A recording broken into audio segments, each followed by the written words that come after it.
नमस्कार, आप देख रहे हैं संभाग पोस्ट न्यूज। आइए करते हैं खबरों की शुरुआत।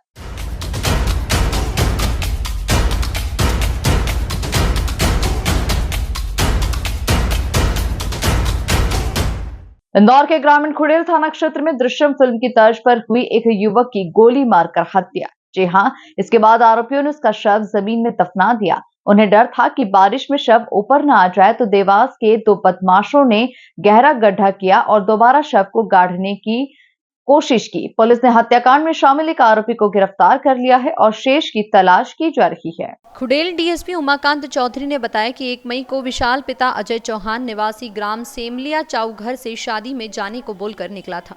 इसके बाद घर नहीं लौटा। विशाल की बहन थाने आई और उसकी गुमशुदगी की रिपोर्ट दर्ज कराई। पुलिस ने मामला दर्ज कर उसकी तलाश शुरू की। इस बीच मुखबिर से सूचना मिली कि विशाल की रोहित परमार निवासी सेमलिया चाऊ नामक व्यक्ति ने हत्या कर दी है तथा उसके शव को छोटी खुड़ेल तालाब के पास दफना दिया है। मुखबिर की सूचना पर पुलिस ने रोहित को हिरासत में लेकर पूछताछ की तो उसने अपने साथी वीरेंद्र के साथ मिलकर विशाल की हत्या करना कबूल किया।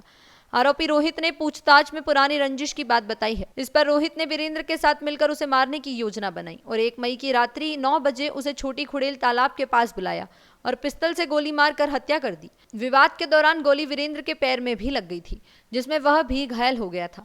हत्याकांड के बाद दोनों ने मिलकर मृतक विशाल के शव को वहीं पर दफना दिया और फरार हो गए। 2 दिन बाद तेज बारिश हुई तो आरोपी रोहित को लगा कि कहीं शव ऊपर ना आ जाए, इसलिए उसने बबलू व सोनू निवासी देवास को 40,000 रुपए देकर गड्ढा गहरा कर विशाल के शव को पुनः गाड़ने का ठेका दिया। रुपए मिलते ही दोनों आरोपी पहुंचे और गहरा गड्ढा कर विशाल के शव को पुनः उसी जगह गाड़ दिया।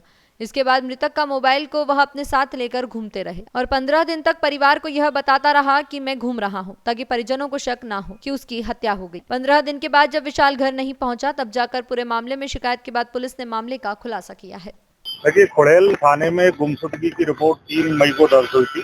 उसमें सेमलिया चाऊ का एक लड़का है विशाल चौहान, उसके परिवार के द्वारा बताया गया था कि वो शादी का कहने का बोलकर गया है कि शादी में जा रहा हूँ, लेकिन वो अभी तक नहीं लौटा है। उसके मोबाइल से वो मैसेज कर रहा है कि मैं सांवरिया सेठ जा रहा हूँ, लेकिन मोबाइल उठा नहीं रहा है।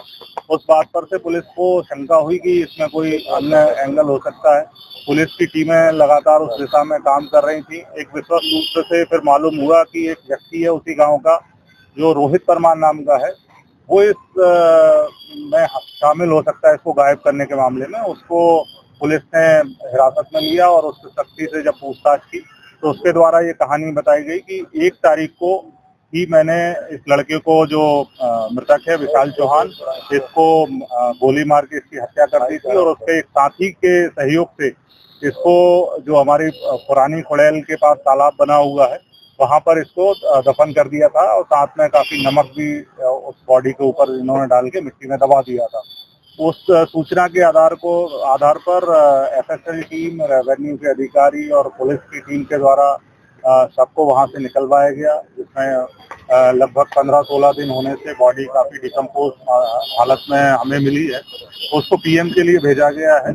पीएम और एफएसएल की जांच के उपरांत ये पता चलेगा कि इसकी मृत्यु कैसे हुई है। जो आरोपी है उसने जो बताई है कि गोली मारने से हुई है, उसमें पता चलेगा। प्राथमिक तौर पे जब इसकी कहानी के हिसाब से इसने बताया कि 1 तारीख को मैंने उसको गोली मार दी थी और 2 तारीख को उसके ही मोबाइल से उसके घर वालों को उसने मैसेज किया कि मैं सांवरिया सेठ जा रहा हूँ। फिल्म दृश्यम की तर्ज पर इसने ये भी किया कि पुलिस या अन्य एजेंसी को ये भ्रम हो जाए कि ये जिंदा है, तो इसके लिए इसके मोबाइल को लेकर खुद भी सांवरिया सेठ गया और वहां जाने के बाद इसने मोबाइल को बीच में बंद किया। फिर 1-2 दिन बाद फिर इसने उसी मोबाइल से घर वालों को मैसेज किया कि मैं कहीं और जा रहा हूँ और मुझे ढूंढा ना जाए। इस प्रकार से इसने गुमराह करने की कोशिश की है। तो खुड़ैल पुलिस के द्वारा बहुत ही प्रोफेशनल तरीके से हमारे थाना प्रभारी और उनकी पूरी टीम के द्वारा बहुत सराहनीय ये हत्या का खुलासा किया गया है। पुलिस अधीक्षक श्रीमती रितिका वासल मैम के द्वारा पूरी टीम को पुरस्कृत करने की घोषणा की। मुख्य कारण क्या सामने आया? इसमें जो मृतक है उसकी बहन से इस आरोपी का कहना है कि उसके संबंध से वो मिलने में ये रोड़ा बनता था, धमकी देता था और पैसे की मांग भी करता था। पर ये अभी आरोपी के द्वारा कही गई बात है, इनको पुलिस विवेचना में वेरीफाई किया जा रहा है। उसके बाद जो भी आगे तथ्य आएंगे आपको। उस काल में पिस्टल कहाँ से लेके आया था? कोई आपराधिक रिकॉर्ड? दोस्त से ही इसने बताया कि उसकी सहायता से इसने पिस्टल ली है। अभी पिस्टल को भी इसकी निशानदेही पर सर्च किया जा रहा है और तालाब में फेंकना इसने बताया।